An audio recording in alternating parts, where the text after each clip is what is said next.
आज हम लोग इस वीडियो में देखेंगे कि एक धुर में कितना कड़ी होता है और एक धुर का लंबाई चौड़ाई कितना होता है। इन सभी चीज़ों के बारे में चर्चा करेंगे। एक धुर का मान निकालने के लिए हम लोग का एक धुर का फॉर्मूला होता है। हम लिखेंगे सूत्र एक धुर बराबर लगी स्क्वायर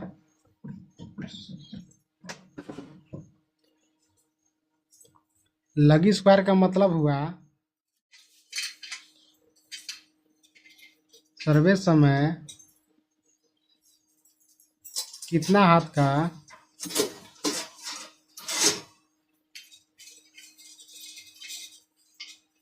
लगी का उपयोग किया गया।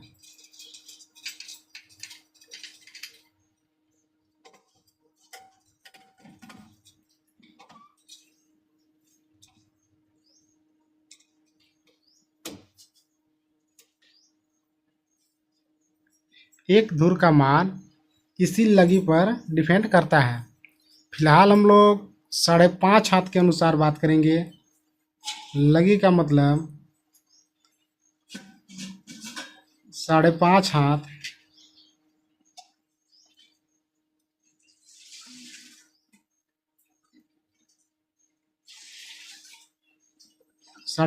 के अनुसार हम लोग एक धुर में कितना होता है इसका मान निकाल लेंगे। कहीं पर 6 हाथ का उपयोग किया गया है, कहीं पे 7 हाथ का उपयोग किया गया है। ये सभी अलग अलग राज्य में अलग अलग हाथ का उपयोग किया गया है। तो हम लोग 5.5 हाथ के अनुसार एक धुर में कितना वर्ग कड़ी होता है और इसका कितना लंबाई चौड़ाई होगा, इन चीज़ों के बारे में चर्चा करेंगे। तो हम लोग लिखेंगे चूँकि एक धुर बराबर लगी स्क्वायर, ये हमारे पास फॉर्मूला है। इसी फॉर्मूला के जरिए हम लोग एक धुर का मान निकालेंगे। तो हम लोग जानते हैं, सभी लोग जानते हैं, चूँकि एक जरीब में कितना 100 कड़ी होता है और 44 हाथ होता है।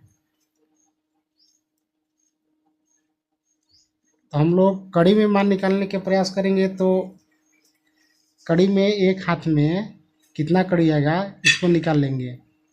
तो हम लोग जानते हैं 44 हाथ बराबर 100 कड़ी,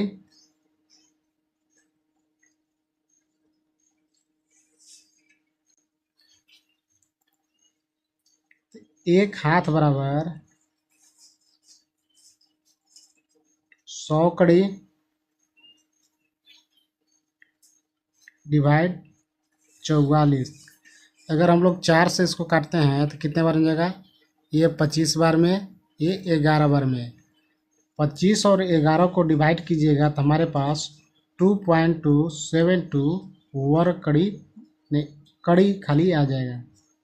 कितना? 2.272 कड़ी।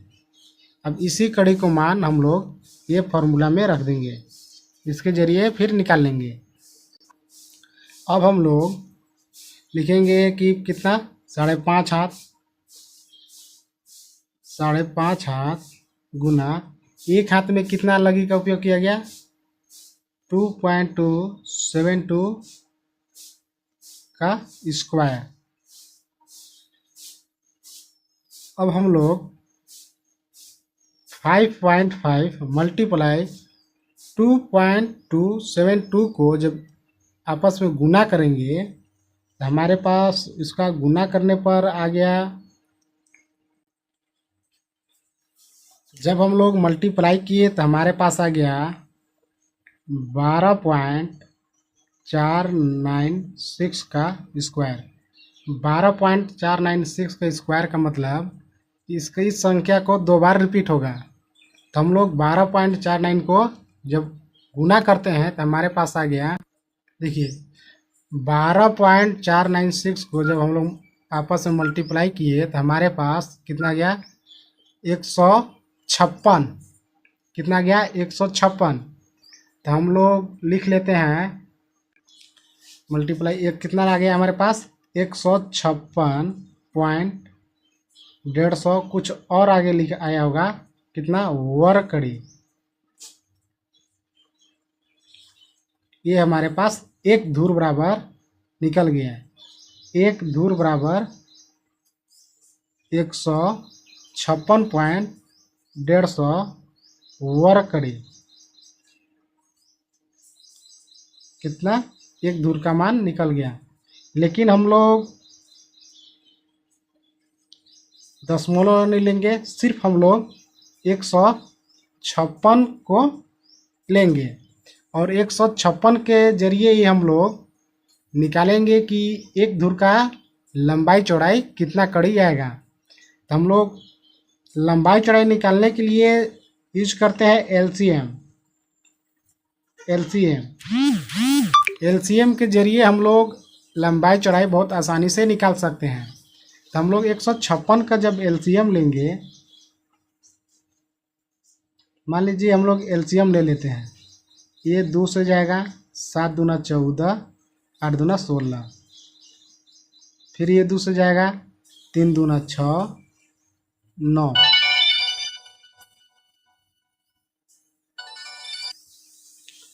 अब हम लोग इसमें 3 से फिर डिवाइड करेंगे 3 बार में, एक बार में चल जाएगा 3 बार में।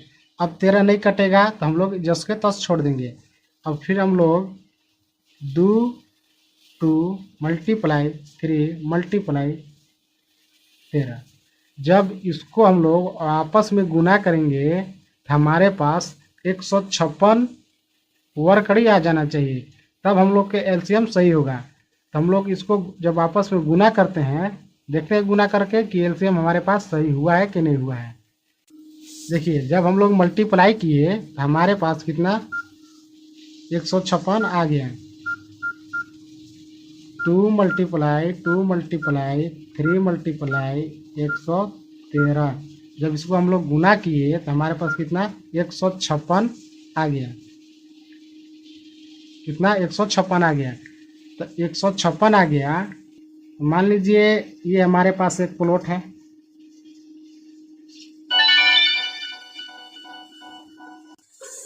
मान लीजिए हम लोग ये एक धूर का प्लॉट बना लिए। ये पहला हो गया, दूसरा हो गया। अगर मान लीजिए हम लोग 4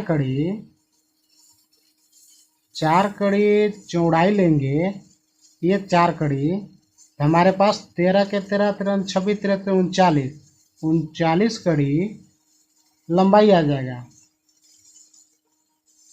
अगर मान लीजिए 12 कड़ी हम लोग चौड़ाई लिए तो हमारे पास 13 कड़ी लंबाई आ जाएगा। हम इसी एलसीएम के माध्यम से आसानी से लंबाई चौड़ाई ज्ञात कर सकते हैं। अगर आपको मेरा वीडियो अच्छा लगा होगा तो आप मेरे साथ जुड़े रहें और चैनल को लाइक और सब्सक्राइब कर दें। जय हिंद।